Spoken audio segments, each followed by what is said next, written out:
ఇప్పుడు చాలామంది మోషన్ ఎళ్తుంటే బ్లడొచ్చింది అని చెప్తుంటారు. హ్మ్. అయితే ఎందుకలా వస్తుంది? రీజన్ ఏంటి? మనకి మోషన్‌లో బ్లడ్ రావడానికి చాలా రీజన్స్ ఉంటాయి. మోస్ట్ కామన్ రీజన్ ఏంటంటే హిమరాయిడ్స్ అనమాట. అంటే చెప్పాలంటే పైల్స్ అంటారు మనం.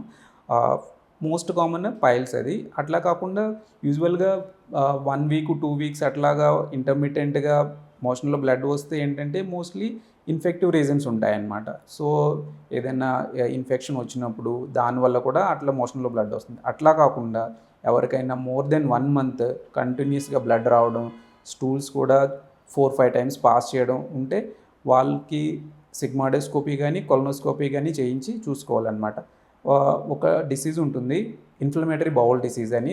మెయిన్‌గా ఏంటంటే ఎవరికైనా క్రానిక్‌గా మోషన్‌లో బ్లడ్ వస్తే ఈ డిసీజ్ ఉందా లేదా అనేది సిగ్మాడోస్కోపీ గానీ, కొలనోస్కోపీ గానీ చేసుకొని బయాప్సీ అది తీసుకొని చూసుకోవాలనమాట.